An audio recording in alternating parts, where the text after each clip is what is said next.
can handle. And therefore, we're introducing the smart cluster queue. The smart cluster queue effectively is a queuing system for a region.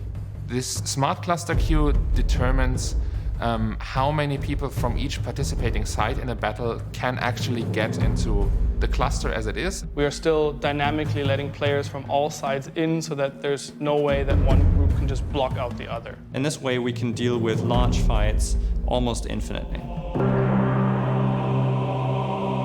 The new faction we're bringing to Albion are the Avalonians. And what an amazing faction it is. The Avalonians are actually the original lords of Avalon. They used to be battle brothers of Arthur, lore-wise. And they were there before the Grand Catastrophe. So they've been sleeping for a few minutes.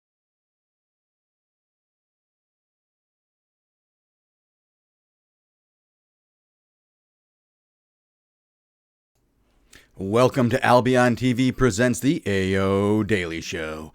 This is your source of real news in an unreal world. And today we're going to keep you up to date on the latest of the news, events, and the great community of Albion Online. Because today, it's Wednesday, the 29th of January, 2020. And I am your host, Shozen, and I'm bringing you live ZVZ action and an interview today. We're going to have quite a bit of topics to cover. I've got a little bit of news, and we're going to try to show that news as we do cover this ZVZ action in the background. Guys, there was a patch.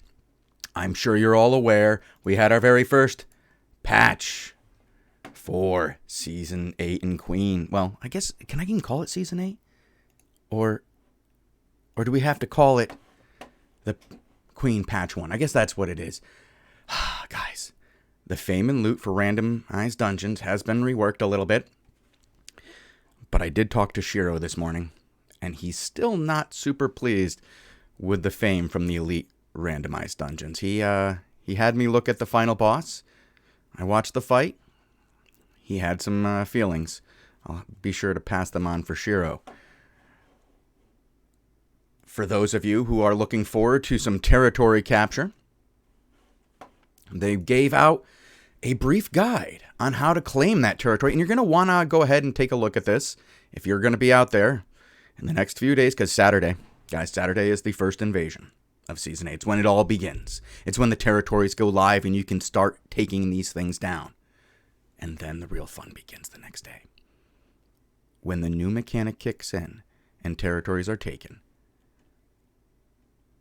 by ZVZ Conquest. And this article right here that's available for you right there on the Albion News site has all the details you will need.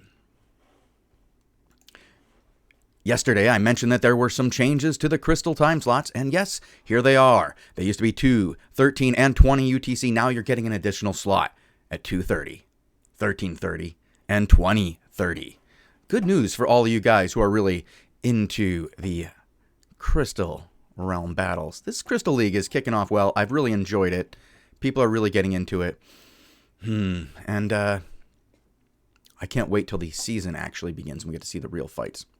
All right, and the last thing, yesterday I did not show you guys the actual picture of the behemoth. This is the concept art. It's beautiful. I hope you like it and enjoy it. But guys, here we go. It's they're still whacking them at the gate here. I'm going to leave this on for as long as there is content at this fight. So you guys can watch, I guess it looks like Squawk beating up 1941. I'll leave that on as I run this lovely interview because I'm sure that the guy I interviewed would love to watch this because he doesn't have a lot of love for Take Care. So without further ado, let's all listen to the lovely tones of our friend Durateen. Welcome to Albion TV presents the interview series. I am here with Durateen, the new shot caller and like a Warmaster, you could say, for Crimson Imperium Reborn. Now this is different for me. Durateen, I didn't think in a million years that would ever happen. What part of that? You interviewing me or... You mean for my fourth interview with you? Yes, I never thought this would actually happen, that we would come across a third or fourth interview. No, that I would be saying the Warmaster of CIR? I mean that's a bit stretching it, but yeah, I do call PvP ops for Crimson Imperium Reborn. Now, I don't want Who to would go. have guessed? I know I don't want to go too much into the politics of this, Durateen. But Sure. you just said literally seconds before we are on the air. I go, Durateen, do you have permissions? Could you steal everything? And you said, Okay, so I could steal some things, but let's be fair. I'm in a guild run by Syndic. Right? I know. It's well organized. I was just making a joke that, Yeah. Syndic did in fact give Durateen perms, people, and this is true. This is legit. Yes, he thinks he controls the great and powerful Durateen, but that's not what today's show is about. Durateen and I are not here to talk about politics. We're not here to talk about history. We're here to talk about the current state of the game, because he is playing in it every single day at the highest levels, shot calling some of the best ZVZ action I've ever seen in all my years of Albion. There are combinations of things coming together to create this perfect situation, and we'll get to those. But wow, Durateen, let's start right in, because I'm going to say that the audience knows who you are, right? You believe they do? I mean, I think so at this point. Yeah, people have heard my name here and there. And if you haven't, guys, get out from under the rock. Check out Reddit. Check out. Sorry, no, really, we'll do that another time. We'll talk about who Durateen is and the great history of it. But let's start talking right about the game as it is. Starting 2 days before Queen happened and the invasion that you played in, and the difference between that day and the 20th. So yeah, right before Queen came out, we did have the series of invasion days where it'd be like one day invasion, then the next day invasion day, then the next day invasion day, and it was what strikes me the most, right, of the major difference between pre-Queen and post-Queen is server performance and general activity, right? Mm-hmm. Because the amount that the devs have actually optimized the game to the point where we have these massive battles, these massive ZVZs involving, it's not even just one zone, Shozen, right? You have the main zone of the main conflict, but then in the 2 zones next to it, you also have like these side conflicts that are going on, these side like battles for people returning to the main zone. And the server has responded like amazing. It's night and day, right? And as someone that's played the betas, I've played, the first day of release. Mm-hmm. I was there for the Glacial Wars. I was there for, everything that's happened to the game. To see Albion, the dev team, and the servers actually, quote unquote, come into their own, it's really good. It's super positive for the game itself. And for me, because at the end of the day, I actually play the game. Right. I actually enjoy these EVC. It's all about the game, and the content. And 100%. I haven't been able to watch much of the last few days. I'll be honest. I've been very busy with the interview series. But the first few days, the action that we had, that when you said battles that went across multiple zones, I saw the stats for that 4-zone battle that you guys engaged in the first one. I from what I understand, this has now happened a couple of times. Or is it a complete regular occurrence now? It's honestly, at this point, it's a daily thing. Mm-hmm. And we didn't fight today, honestly, because there was a few mishaps. We'll get to that later. But it's honestly like a daily thing now, right? Like the way that Queen is set up and the way that they've made the timers, it forces people to actually fight. And the contested zones, the super high risk things in the middle of the map are worth contesting. It's worth it for you to bring your entire lines, these massive like armies. Like those, at one point, we had 1,000 total players like in our comps, 1,000 people. And they're obviously not going to be spread in the same zone. They're spread out around like a different region, but like the sheer magnitude of like the amount of players that we're able to bring in, participate in this endgame content, it's something that like it's unheard of. Like we had never seen anything like this on Albion before, so I'm enjoying it a lot. Everyone that I talked to so far has been loving it. Yeah, from everybody I know who's on the high end, that's who I have been talking to mostly, is the people who are experienced the very highest end of the gameplay. Those are the people who I started playing with early on. I have joined a smaller guild, and I do play with them occasionally, and they did get a hideout. Good job, guys. I'm proud of you. But God bless. Yeah, they're doing well. I mean, they're doing well. I'm not going to tell you where they are. I don't trust you. It's going to... His. there's going to be some difference between what the top end is playing and the next step down. And I've heard about a lot of one step down from the top groups that are not as happy about it. They seem to have been pushed out, and I don't know, it's because if they overestimated what they could participate themselves and they're just getting beaten and they're the losers in this exchange. I mean, because even though BA has that inner ring, right, and Squawk has that inner ring, I don't feel like POE is a loser in this situation. They're definitely holding their own, and they have a massive number of territories that they seem to be holding already. When these territories go live this weekend, it's going to be incredibly interesting to see how these two massive forces go against each other. But when I look at the next step down, and I look at the next group, well, other than Arch, I think Arch is already doing fine for itself. Arch is fine. And they're a unique group to themselves, I believe, because of their size and composition. They're not going to be shooting for something super high up, but they're also strong enough that any mid-tier that came at them would just be engulfed. I don't think they could handle it. But I look at groups like, and this is a little political, little bit. 1941, those guys with TC, they seem to be pushed out pretty hard. Do you want to talk about that a little bit as somebody who's been doing some of the pushing? Yeah, 100%. So 1941 led by Take Care.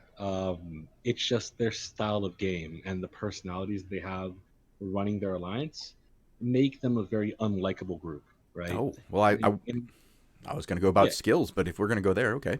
I'm not even going to go about skills because you obviously have some very good, GVZers, GVGers in it. Even Take Care. Like, Take Care has like Wally. Wally is like one of the smartest people I've ever met, like hands down. So there's obviously, there's talent there. There's a lot of really interesting people there. But when you get to, at the end of the day, when you're in a leadership position, your face becomes the face of your brand. It does. Right? Your face becomes the face of your guild. Like you look at King Mo, look at Squad. You think of Squad, you think of King Mojo. You think they're all suave. Exactly. Yeah. You think you look at POE, you think of, my mighty old Syndic. You think they're all evil geniuses. You think they're all Russian. Which is true. Okay. Oh gosh. It's very true. But yes, we have a thing in POE right now, just a backside. We actually, every ZVZ, and it's a good luck charm, we play the exact same Russian folk music. Every single awesome. GVG.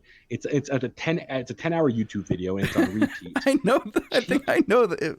Cheeky Breaky. The song is Cheeky Breaky. Send it to me just after. I will send it to you after, yes. So that is like our good luck charm in terms of like the alliance.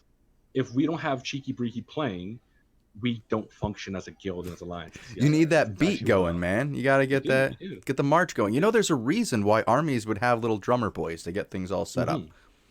Very true. Very true. It helps keep order, helps keep, the morale high. It's good to give orders. It's definitely it's the key to our success is the Cheeky Breaky. That and, like the 150 hammer and sickle, but mostly Cheeky Breaky. But yeah, so about going back to Vive, I got sidetracked. I do apologize. So the face of that organization is someone that not many people like. Who's that? Right now it's not even Ellipsis. It's LeBron James. Oh, the player formerly known as Daba. I really like Ellipsis from what I've heard. He's always seemed like a straight shooter. I didn't know he gave the guild over to LeBron James. That's the thing, he didn't. But he's still technically GM. He's just not around. The man, he's MIA. Okay. So yeah, if you want to lead something, right? If you want to, and this is something I always told Ellipsis back in the day. He's like, bro, lead from the front. If you want people to do something, you have to be willing to do it yourself. You have to be willing to lead by example and show them how it's supposed to be. And right now, I think a lot of Alliance, formerly known as Vibe, wonder what happened there. I think a lot of their problems stretch from Ellipsis being just completely absent, and it shows. They've been quote, pardon the word, but they've been bullied out of the region they chose. Like they've had people from literally everywhere go take their. They've lost what? I think it's up to like 12 hideouts now. They've lost 12 hideout Shozen. So we it shows need that, to have a silver sync in this game. this is very true, but when it's getting to like alliances the size of Vibe or 1941, losing that much in such like even before the season starts, Mm-hmm. I think it's time that you regroup, you reassess your decision making, and you reassess where you're going, like what you want to do. Well, I will say this: I have heard that some people have like declared war on different groups, whether it's like when we heard like Shiro declared war on you guys, right? He was going to push you out, and wherever you settled, he was going to push you out. And you guys have lost quite a few hideouts as well.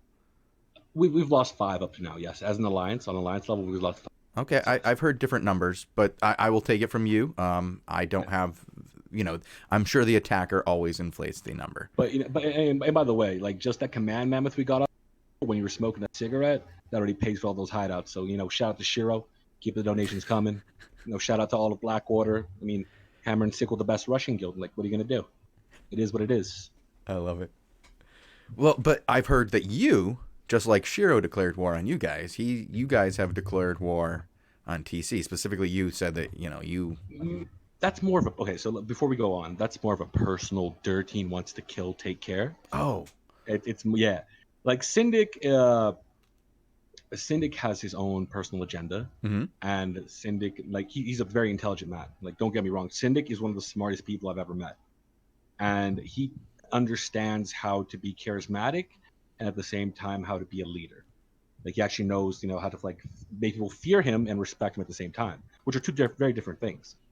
So, Syndic he empowers me, quote unquote, to go kill people dirty, which is great.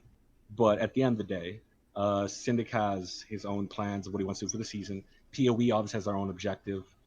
POE, if moving off the topic of mediocre guilds, like Take Care, and talking about real alliances, POE, we have a philosophy. Like, we do things much differently than the other alliances.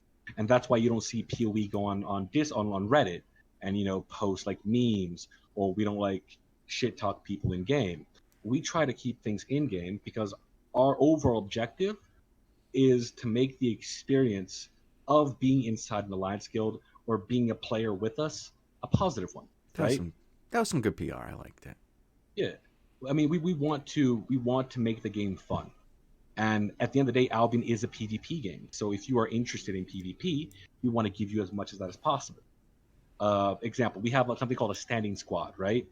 Which is literally right now we have 55 people. There's no event, no CTA. We have 55 people on the channel right now, this exact second, and they're doing nothing besides hanging out, gathering, ganking, and just defending our region of the map. So it's something that we can involve people in the game. We can bring in new players and catch them up, and even like old existing players that like felt that like that little void that not being in one of the communities had like left. Mm-hmm. They can jump right into it. They can enjoy it, and it's a surprisingly very friendly atmosphere. Well, good. No, I'm glad. Like, you guys have been doing really well. I've been watching that Jurassic Park ZVZ. Oh yeah, you best believe it. So impressive. Do you want to talk about how that? Because we said we weren't going to talk too much about politics, but I think we did 100%. Kind of like, and that may have been my bad. But let's bring it back to some of the gameplay elements that have changed. The increase in network performance, like it just works now, has really changed up a lot of the gameplay mechanics that people are using. It's no longer Slideshow Bob. You now are playing a video game with reaction time. And we've seen just an increased number of battle mounts, really just a huge number of them, not just on your side, but on every side. For sure. And the thing, it has, once again, it comes back to, because if you don't have confidence in the servers to be able to like not crash on you while you're on top of these mounts are very expensive. Yeah, how much is a battle mammoth going for right now? Like, say, battle mammoth is like 80 mil, 70 mil, 90 mil. So it's a chunk of change, for the average player. It's definitely an alliance effort to field these giant mounts, because it's something that, one, we have confidence in the servers that aren't going to crash and leave us fucking battle mount by itself, right? If you're going to lose a battle mount today, it's because you're Emi Shiro and you're stupid. Like you went AFK while you were on it? Yeah, you went FK in the middle of the black zone in one of the most contested regions during its prime time, right before a ZVZ, when you know the enemy is zoning in. Oh, yeah, I go get cigarettes. Yes, hello. Mojo, I come back second, okay? Boy, That's probably not a good idea. that's not Probably the time not a for good that. idea. That's not the time for that. Yeah. So, but like the confidence in the servers, and it's more that with the queue system that we have right now in place, right? Like everyone that you get from your alliance into that zone matters. Everyone that's playing actually has a role, right? So when you have these battle mounts and when you have these like specialized people that know how to use them correctly, because it's one thing just to be on a battle mount. The second one is actually know how to use it, so you have a positive impact on your alliance. So it allows us to use these battle mounts as they're supposed to be used, which is not for like ridiculous damage, but as a support Yeah, weapon. they're very supporty weapons, all of them. They all do like something that helps the regular player. You can't really win if you just had battle mounts. Exactly. So what we do now in POE at least, we always have a very balanced Zerg. We try to be very inclusive with our ZVZ builds, but we try to make sure that the battle mounts are on the field to support the rest of the Zerg as much as possible to be effective. We don't bring them just to bring Jurassic Park and to intimidate people with our numbers. No, we bring the battle mounts because we actually truly believe that we can get the most out of them. Yeah, but like it's the server issues have been almost all resolved. The queue system, which is something I was actually going to touch on later, but Yeah, let's talk about it right now. Like we're on how things are working. You just talked about something you like. Do you not like the queue system? Yeah. So today it's the first time it happened to us, but I have not heard about it happening to other people yet. But today we had a situation where, so Squad and POE normally fight during the EU time zone over control of that middle region and just outside of it, right? One, because it's good for content. It's good to like teach the boys how ZVZing works, and two, because the middle ring is super important. It's where the most resources, the best maps. You want to get there. You want to be in there. And us as a big alliance trying to compete, we have to have that as an objective. So we had a situation where we had a Black Order, Emi Shiro's guild. They actually dropped from Squad like a couple days ago, right? And but they're obviously still friends. They're obviously still boys. Yeah. So we had a situation where they zoned in, both of them together. I mean, they're not in the same alliance, but they're together, quote unquote, if that makes sense. They have, they're not hitting each other, and that obviously does not, number one, work for the Zerg debuff. What's the correct name for that? There's a specific name. Disarray. Disarray. Yeah, it doesn't affect disarray. So where a fight where it would normally be both sides have 30 to 40%, Squad came in today having only 18%, whereas POE was zoned in as our full force. We had our normal 35%. But that doesn't mean that we had more players realistically on the map because they had Black Order in the zone as well. So the way the queue system works right now is, let's say there's 3 factions trying to fight over one zone, right? The game will automatically look and try to balance it out so that these 3 factions have an equal amount of players or an equal amount of chance to actually, get the objective and actually win the zone. So the second that Shiro zoned in after Blue Army, the game understood that they weren't working together, that they were separate entities, and it let them both zone in with their full forces and gave them, the specific debuff compared to how many people. Yeah, they took up 66% of the room while you took up 33% of the room instead of being 50% of the room. Exactly, and if that becomes a trend, I think we're going to be seeing, number one, a lot less fights. Because if you look at the recent kill boards, like we don't have a problem fighting outnumbered, right? We'll go and do it. We'll fight. We might win, we might lose, but we'll go for the fight. But the second that you see that people are trying to like game, I'm not going to say game the system. I'm not going to say abuse mechanic, but that is kind of what it is. But the second people are trying to game the system, it becomes it's an unfair fight, right? Well, and I will say this: you could. It's definitely not in your favor, but you could use some of it to your advantage. But it would be so hard that it's definitely not in a situation where it's beneficial to you. You are definitely it's counterproductive. Yeah, it's counterproductive. It would be very hard to say. I'm hoping that their AOE's will hit each other.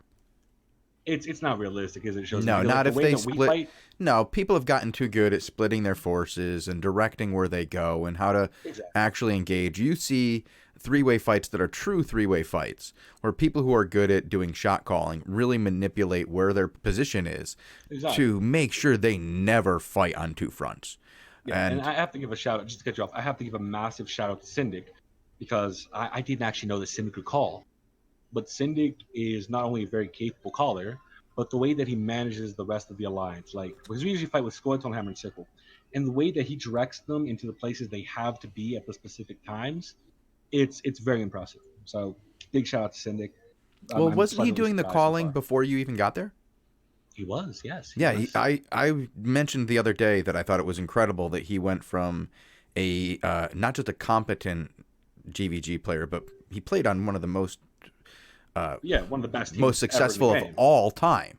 And he may have been the weakest link on that team because the other people were freaking gods of the game. But he held his own. He held his. He had Derek, he had Cargary, he had Bodeville, he had Lissy. I mean, he had some really good players with him, and he was no joke, and he held his own. 100%. I've heard some smack talk from some of the members since, but we'll leave it at that. There's always a little bit on the way out. You know what I mean? 100%. But he transferred those skills, those high level skills, to ZVZs, and to do that is no joke. It's very few people have made that transition, and I said that Mojo did it, but it took him time. It took him a long time. 100%. Now maybe it did take Syndic time, as one of the jokes that was made about him recently is that he spent 2 years studying the game before he started playing. When he took a break, he may have literally just been studying tactics to learn how to ZVZ, because when he came back, it was impressive. He was a force to be reckoned with. Yeah, he instantly led the men on Invasion Day, and they started doing well. They weren't able to really hold as much as they were used to because of the World by GVG at the time.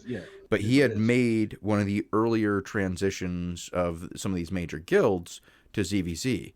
And I wonder if Derek had done the same. Again, we're talking politics again. Sorry. But if Derek had done the same, we might see Money Guild on the field today instead of as Final Notice? Final Order. Final Notice is what we're giving them because we're about to evict them. Okay. But it's Final Order. Okay. It's only an eviction, by the way, Derek, unless you refuse the rental. Then No, the rental. Well, I will say he's bent the knee to Syndic before. I mean, hey. Like I said, people. And he had a much more powerful position at that time. Exactly. People said, "No, bending the knee." Nah, everyone bends. I mean, I don't want to be seen as biased here, but who did Mojo bend the knee to? Mojo bent the knee before King Blue Army. I think he. I don't know. I think he shared. But we don't need to go. I was just trying to make a joke, but I don't see. No, yeah, I don't know if it's the same. It's and I love Mojo. Yeah, don't get me. I love Mojo. I don't think everybody has done it yet. I mean, most Torthor still hasn't done it yet, has he? He's still holding that over there. I don't even know the worst part. Torthor.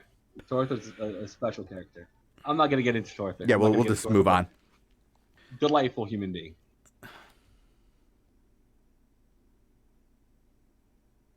Yeah, let's segue right along. So, fucking. But yeah, the way that the game that's like pretty much back to the mechanics of the game.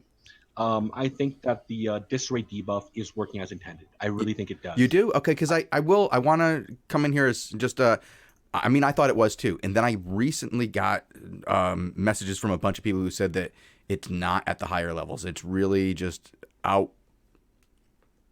It's out of whack at the higher levels. That the second that something's not going your way, you need to reassess your strategy and you need to adapt, right? So I'm pretty sure the people that are complaining about it not working as intended are the people that are not willing to adapt and the people that aren't willing to move forward. Well, I think part of it was that people were complaining a little bit about what you were talking about, in that there were mini bomb squads forming outside of alliances, and with like 10 to 20 people in a mini bomb squad when everybody else has a 50% disarray, or 30% disarray or something.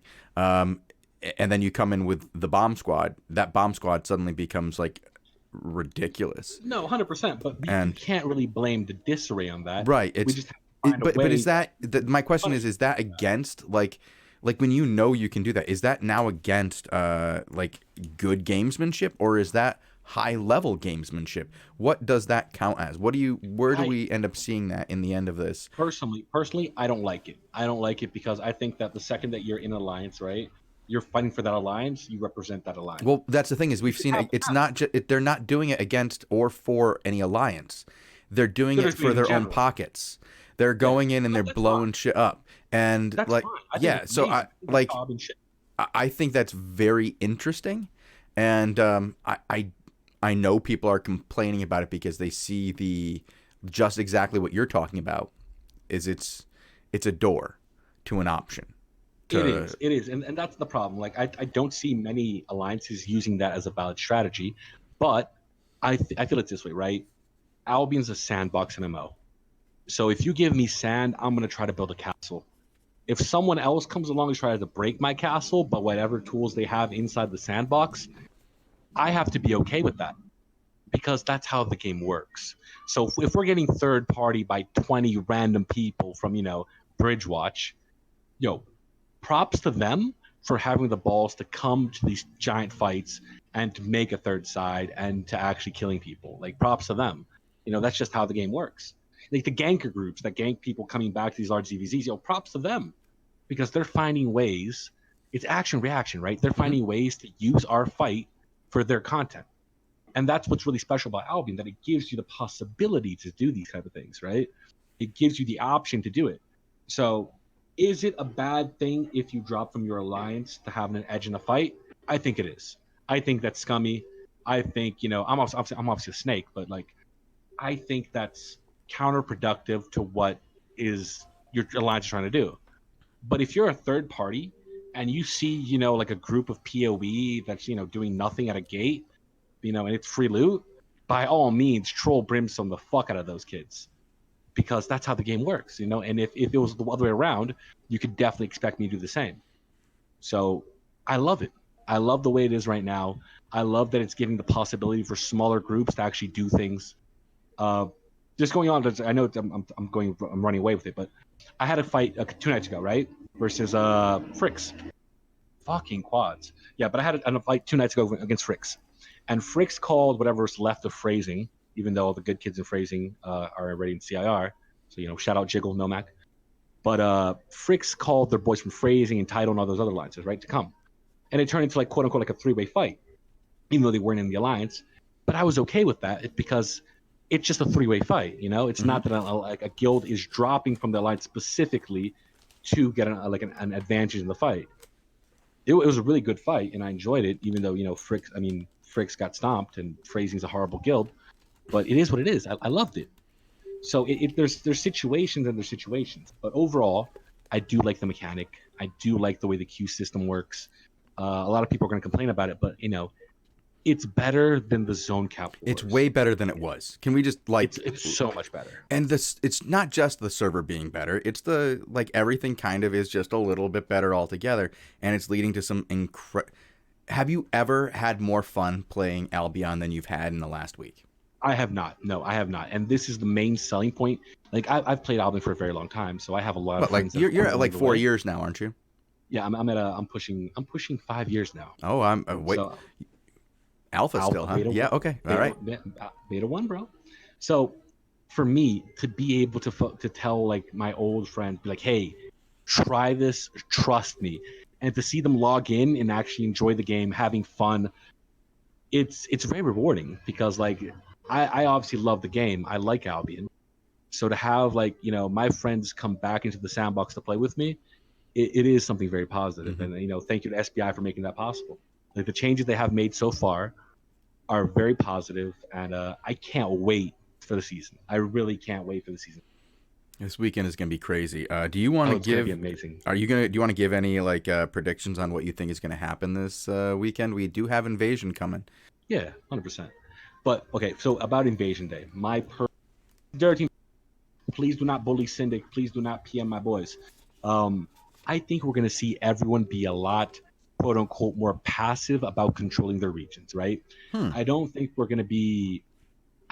people initially are going to be like super bloodthirsty and try like, yo, I'm gonna go take that dude's region, because it's counterproductive. Like a squad right now, right? They're based out of Fort Sterling, but they control that middle region. It's much better for squad to control their region and to make sure they dominate those places and get their objectives, and then look to expand, or then look to, to fight their new neighbors, than it is for squad to be like, you know what, those vibe, not vibe, those 1941 territories are kind of juicy. I'm gonna go take that. It's just counterproductive. So I think that, will we have large scale fights? Yes, 100%. But I think for the majority, we won't have too many giant surprises in terms of who's going to be where. Because if you look at the outposts, I mean, not the hideouts, the way they're set up right now, right, for each alliance, it gives you a general idea where everyone's planning to live out of, So I think that's going to be a factor. I think people are going to follow along those lines. But I don't think it's going to be dull at all. No, there will be fights. But I think the real action starts right after Invasion Day. Because then you see who your neighbors are, and you see who you're going to have to like coexist with, and you're going to have the option to like, do I really want to have, Tea Party and Machete Bandit living in my backyard? I don't think so. And then it's going to start like the action. I think it's going to be amazing. All right. Like, I think like the next week right after Invasion Day is going to be so massive for content, right? All the people right now that are listening, that like, if you do not have a guild that's taking part, if you do not have a guild that's taking part of Invasion Day, that's taking part of the new Black Zone, that is experiencing all these new changes, you should definitely consider like looking one up. Definitely consider participating, because the content's going to be there, right? Whether you're a ganker, you're a gatherer, you like industry, you like large scale GVZs like me, there's something in the game for you right now. And the next week, especially right after Invasion Day, is going to be so amazing.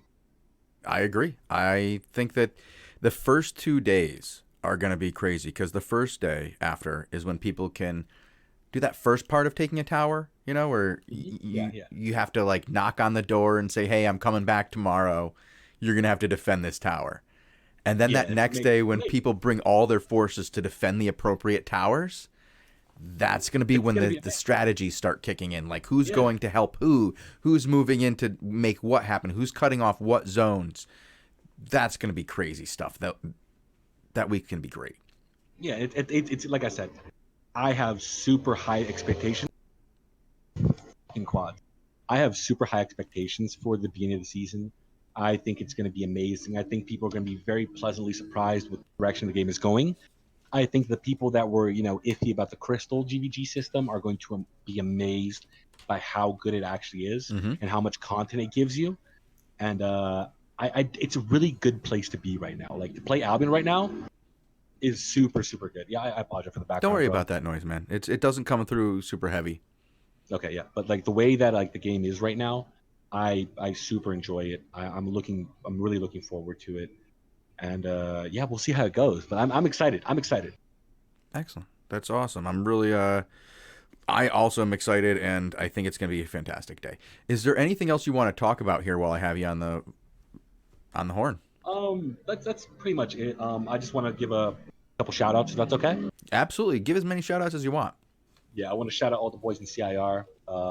Syndic, bring me back to the fold. My boy Mojo. Shout out to Andrew, aka LeBron James, for being a horrible GM and getting his guild robbed. Shout out to the ex-phrasing kids that have joined CR with me, my boys, all the kids from Minax. Shout out to Bloco de Rua, #1 Brazils. And that's pretty much it. Oh, and to Wally. Shout out to Wally. God bless. All right. Well, I love that you always give the best shout outs. They're always so personal. Yeah.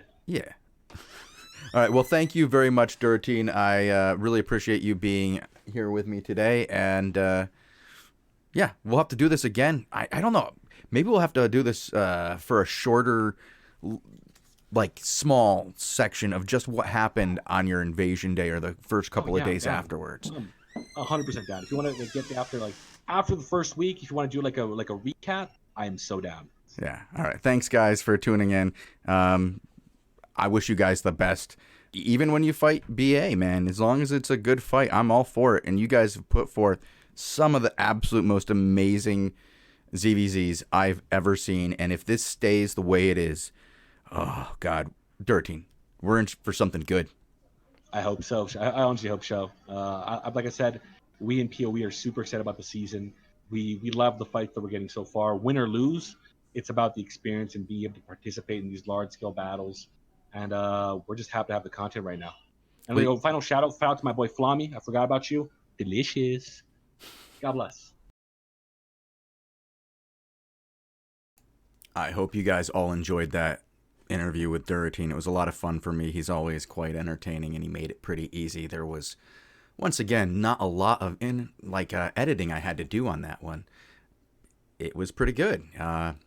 He and I discussed a lot of things outside of the interview, and we decided we definitely need to do another one that is more maybe about the history of Albion, because he knows a lot about the different political histories of Albion, and it would be great to have him and, I don't know, somebody like Sucks on to really discuss that. And I think we're going to try to do that, get two differing sides who both saw the same fights and have them discuss it out for a long time. I think it would be a really good time. But I've got one more bit of business to do for you guys before I go. I've got this raffle. It's for $37.50. I got one left. And I think somebody needs to get into that raffle. It's not enough people are in it right now. I feel like more people need to invest a little bit of time in typing and try to get that $37.50. We're going to be back here later today, me and Lupac, at 21 and 22 UTC. And we're going to do that again tomorrow, and we're going to do it again Friday. With Tastic, actually, on Friday. To get you guys some Crystal League coverage, because it's been really exciting. I've enjoyed watching it. And we wanted to try to find some way to get these double fights in, where it's almost like a tournament in, before we change things. So that should be good. And I will be back here tomorrow. I have another interview. I don't know which one I'm going to air yet.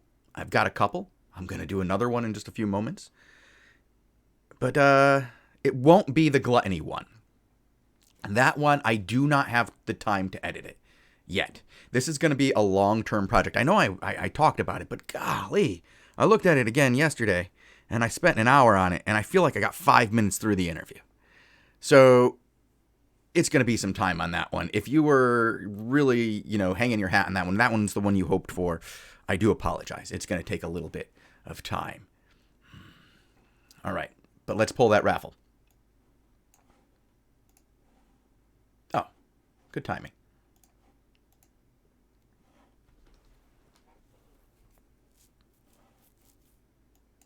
TJ Sill, you have won the raffle. Congratulations. Just whisper me and you'll be able to claim that prize. I believe you know how this works. All right, thank you guys for tuning in. You can watch us on Twitch anytime. We have tons of great VODs. I've been doing interviews now for a week straight. There's a bunch of them over there that you could check out. There's some spicy ones. There's some political ones. There's some nice and easygoing ones, like the one with Frank Sinatra. That was pretty easygoing. I think everybody could enjoy that one. But if you want spicy, we have the one with Dell or the one with Shiro. Both those are a little spicy. I think you'd enjoy those. All right. Thank you guys for watching. I will be back in a few hours. Peace.